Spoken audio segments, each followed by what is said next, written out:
झारखंड की पहचान उसकी समृद्ध आदिवासी संस्कृति और परंपराओं से होती है। इन्हीं परंपराओं में से एक प्रमुख पर्व है सरहुल, जिसकी तस्वीर हम आपको स्क्रीन पर दिखा रहे हैं। सरहुल त्योहार को प्रकृति पूजा का सबसे बड़ा त्योहार माना जाता है। झारखंड के आदिवासी बहुल इलाकों में बीते दिन प्रकृति के पर्व सरहुल को पूरे उत्साह और श्रद्धा के साथ मनाया गया। आज भी इसकी तस्वीरें देखने को मिल रही है। इस खास मौके पर सीएम हेमंत सोरेन ने सरहुल पर्व की प्रदेशवासियों को बधाई दी। प्रकृति के पर्व के मौके पर सीएम हेमंत सोरेन सिरमटोली में अपनी पत्नी और विधायक कल्पना सोरेन के साथ पहुंचे और पूजा अनुष्ठान और महोत्सव में शामिल हुए।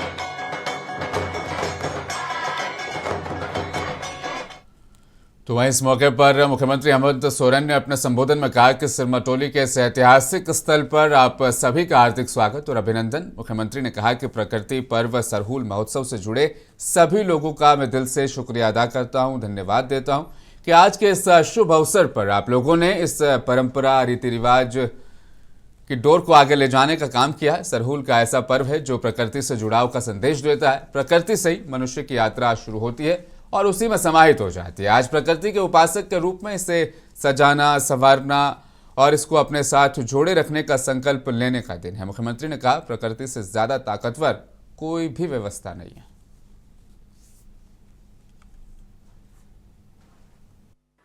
कई सारे और भी जगह पर पूजा का ये रस्म चल रहा है।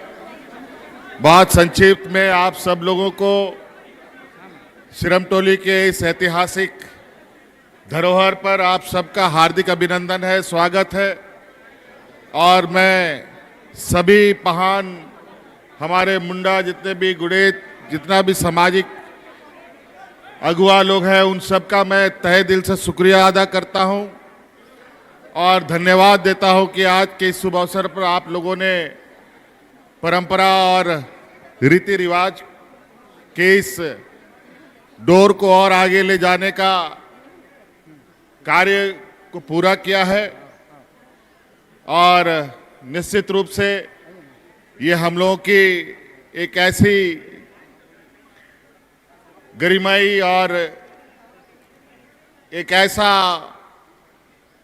व्यवस्था है प्रकृति के साथ जो जुड़ाव का,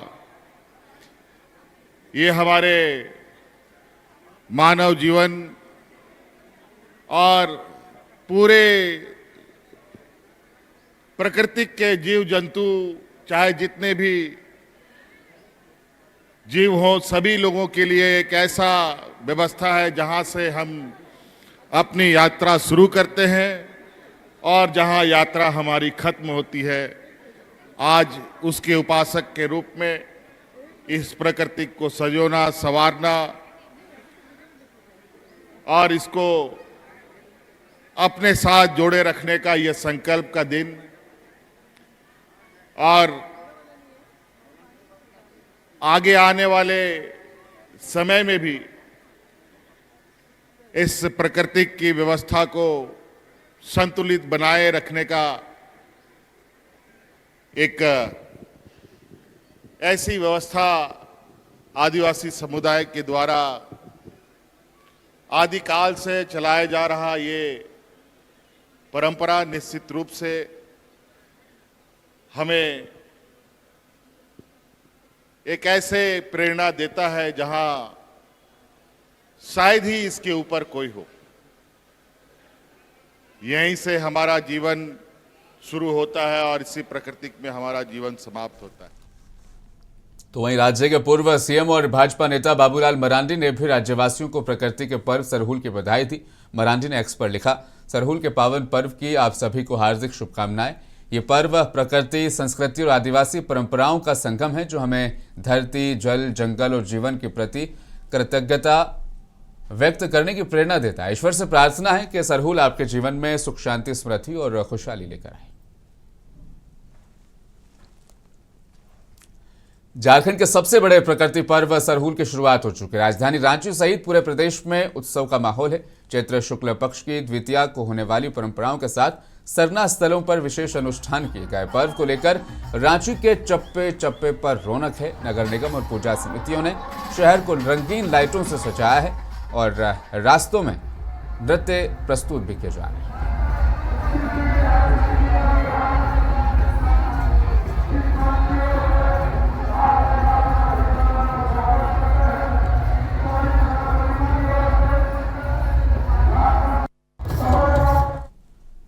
गिरिडीह में विश्व जल दिवस के मौके पर आज कार्यशाला सह सम्मान समारोह का आयोजन किया गया। इस मौके पर नगर विकास मंत्री सुदेव कुमार सोनू और गिरिडीह के डीसी ने बेहतर सेवा करने वाली सहिया दीदियों को सम्मानित किया। इस मौके पर मंत्री सुदेव कुमार सोनू ने कहा, मानव संसाधन की दिशा में जल सहियाएं बेहतर काम कर रही है।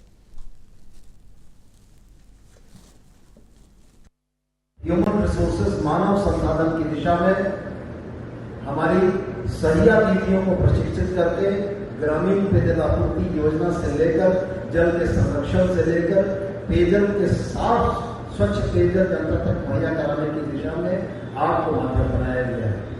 विभाग अपने तौर तरीकों और अपने काम से चलते जरूर हैं, मैं यह स्पष्ट मानता हूँ, लेकिन मैं यह भी मानता हूँ कि ग्रामीण इलाकों में आज भी मेरे पीड़िताओं के सुदूरवर्ती क्षेत्र में डायरिया की समस्या आती है और उस डायरिया की समस्या के प्रिवेंशन के लिए जलसहिया बहनों का योगदान बहुत महत्वपूर्ण हो जाता है।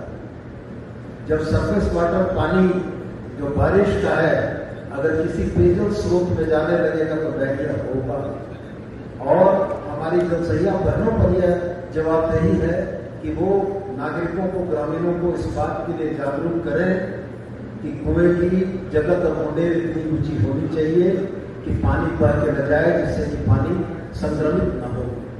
अलावे इसके मेरा यह स्पष्ट मानना है कि प्लम्बिंग का काम सामान्य तौर पर पुरुष करते हैं, लेकिन मैं यह भी समझता हूं कि अगर हमारी जलसहिया बहनों की इस फोर्स को, इस ताकत को, इस संगठित क्षमता को जल स्रोतों से पेयजलापूर्ति की योजनाओं की छोटी मोटी मरम्मत के काम के लिए प्रशिक्षित किया जाए तो हमारी जलसहिया बहनों को 2 पैसे की आमदनी भी बढ़ेगी और नागरिकों को छोटी तकनीकी कमियों, खराबियों के चलते पेयजलापूर्ति में आ रही समस्याओं के समाधान में भी निश्चित रूप से मदद मिलेगी।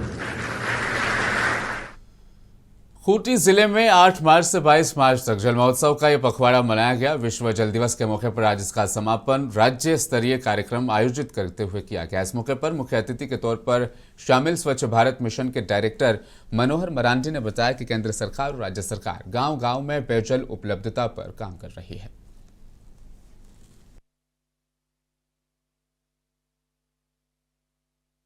विश्व जल दिवस था, उसके अवसर पर हम लोग जो है जो हमारा कार्यक्रम था जल महोत्सव का, उसका पखवाड़ा मना रहे थे और उसमें आज जो है उसका अंतिम दिन था। मैंने अपने बात में भी कहा कि ये नहीं है, ये आगाज है। मतलब जल संरक्षण तो इतना जरूरी है आज के दिन में। जल स्तर हमारा धीरे धीरे घटता जा रहा है और हम लोग जो है मतलब हर विभाग का यही प्रयास है कि कैसे जो है जल संरक्षण किया जाए और चीज़ें और बेहतर हो। आप देखेंगे कि पेयजल स्वच्छता विभाग की ओर से जो है जल जीवन मिशन के माध्यम से शुद्ध पेयजल सबको दिया जा रहा है, इसके ओर प्रयास किया जा रहा है। स्वच्छ भारत मिशन की तरफ से भी सारी चीज़ें हैं, स्वच्छता, शुद्ध जल और स्वच्छता दोनों एक साथ में इंटरलिंक्ड है। हम लोग जो है वो सारा चीज़ स्वच्छ भारत मिशन के माध्यम से भी कर रहे हैं ताकि जो है सोर्सेज हमारे अशुद्ध नहीं हो बल्कि शुद्धता। मैंने आप देख रहे होंगे कि जिला प्रशासन से भी आग्रह किया कि जो हमारे पारंपरिक स्रोत हैं, चुआ है, डाड़ी है या फिर हमारा जो बरसाती नाले हैं, उनका भी प्रबंधन करें लोग जो है ताकि ये सब चीज़ें और बेहतर। पलामू के हुसैनाबाद थाना क्षेत्र से पुलिस ने एक व्यवसायी से रंगदारी मांगने और जान से मारने की धमकी देने वाले गिरोह का खुलासा कर दिया है। अनुमंडल पुलिस पदाधिकारी ने बताया कि इस मामले में 3 अपराधियों को गिरफ्तार किया गया जबकि एक अपराधी फरार है।